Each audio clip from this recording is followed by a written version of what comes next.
Função quadrática, aula 4, estudo do sinal da função. Para fazer o estudo do sinal de uma função quadrática, devemos determinar quais valores de x tornam f de x nula, f de x maior do que zero, ou seja, positiva, ou f de x menor do que zero, ou seja, negativa. E isso vai depender basicamente da observação, tanto do estudo do A quanto do delta. Então, existem três situações para o delta, que é o nosso discriminante. Ou o delta ele é maior que zero, ou o delta é igual a zero, ou o delta é menor do que zero. Bom, quais são essas situações, então? No primeiro caso, nós vamos analisar o discriminante maior do que zero. Então, nesse caso, nós já sabemos que nós temos duas raízes reais e distintas, x1 e x2, e a parábola, então, vai tocar duas vezes o eixo das abscissas. Então, seria mais ou menos essa situação para quando A é positivo e essa situação para quando A é negativo. Então, nesse caso do A ser positivo, o que vai acontecer? Eu tenho que o f de x vai ser igual a zero para quando eu tenho o meu x igual ao x1 ou eu tenho o x igual a x2. Que seriam os pontos onde há a intersecção da parábola com o eixo x. Agora, o x, o f de x, ele pode ser maior do que zero. Onde ele vai ser maior do que zero? A gente vai perceber que vai ter que ser antes do x1 ou então depois do x2, que são os valores onde você encontra o f de x maior que zero. Então, o x vai ter que ser maior do que o x2 ou menor que o x1. Escrevendo na ordem, vai ficar o x menor do que o x1 ou o x maior do que o x2. Agora, se eu quero f de x menor do que zero, a gente vai observar que menor que zero vai ficar justamente nos valores entre x1 e x2. Então, o x tem que estar entre o x1 e o x2. Agora, quando o A é negativo, o que vai acontecer é que, de novo, o f de x ele vai ser igual a zero para quando o x for igual ao x1 ou o x for igual ao x2. O f de x vai ser maior que zero agora na situação de estar entre o x1 e o x2, porque agora os valores positivos ficam justamente compreendidos entre o x1 e o x2. Então, o x entre o x1 e o x2. E o f de x vai ser menor do que zero quando o x for menor do que o x1 ou o x for maior que o x2. Então, nessa situação, você tem os valores menores do que zero para a sua imagem, que no caso seria o f de x. Ainda analisando a questão do discriminante, quando o discriminante é maior do que zero, a gente consegue interpretar da seguinte maneira. Valores anteriores a x1 serão positivos e após o x2 também serão positivos. E valores intermediários entre o meu x1 e o meu x2 serão negativos. Quando A é maior do que zero. Agora, quando A é menor do que zero, a concavidade é voltada para baixo, e aí valores anteriores a x1 ou posteriores a x2, todos eles darão um sinal negativo, ou seja, o y vai ser menor do que zero, o f de x vai ser menor que zero. E entre o x1 e o x2, a gente vai ter valores de y, ou seja, de f de x, maiores do que zero.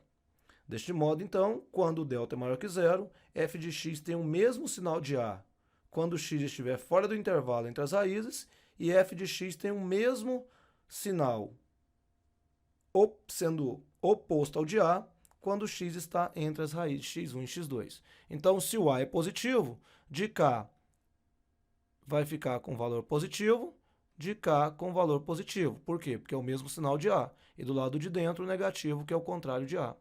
Quando A é negativo, então o mesmo sinal de A do lado de fora, negativo e negativo, e o contrário de A quando for entre as raízes x1 e x2. Agora, quando é que o discriminante é igual a zero? Quando o delta for igual a zero, então, a gente vai ter duas raízes reais iguais. Ou seja, o zero vai ser um zero real duplo. E aí a parábola vai tangenciar o eixo das abscissas. Nesse caso, eu tenho apenas duas possibilidades. Eu tenho só o f de x igual a zero, para quando o x1 for igual ao x2, que for igual ao x, e o f de x maior do que zero para valores que sejam pertencentes aos reais, exceto quando o x for diferente de x1. Então, é importante destacar que no local onde nós já dissemos que o f de x é igual a zero, então ele não pode ser positivo.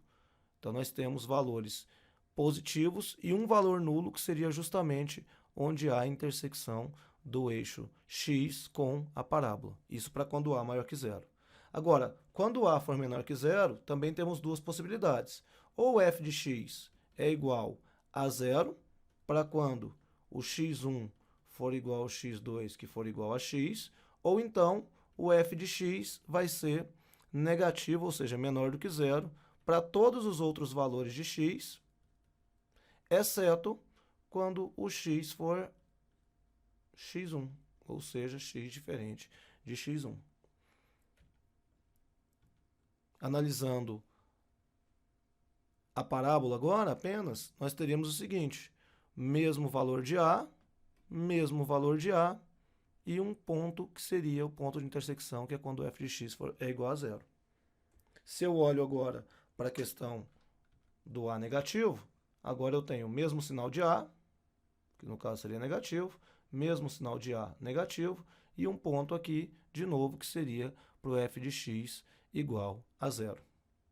Então, desse modo, quando temos o delta igual a zero, f de x tem o mesmo sinal de A para x diferente da raiz da equação. Então, quando resolvemos a equação, onde resolvemos a equação, a raiz dela é quando f de x é igual a zero. Nos demais pontos, você vai ter o mesmo valor do A. Se o A é positivo, todos os outros serão positivos para a imagem. Se o A é negativo, todos os outros valores, exceto a raiz, serão com o mesmo sinal, no caso negativo. Agora, se o nosso discriminante for menor que zero, a função não vai admitir valores de raiz. Então, a parábola não vai interceptar o eixo das abscissas. E aí, nesse caso, todos os valores de x que nós substituirmos, teremos o valor da imagem de f de x maior do que zero. Então, a gente vai ter a situação de que para quando A for maior que zero, nós teremos que o f de x vai ser maior do que zero para todo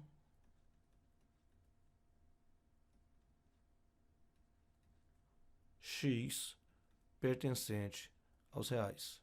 E quando A for menor do que zero, eu vou ter o f de x menor do que zero, de novo, para todo o x pertencente aos reais.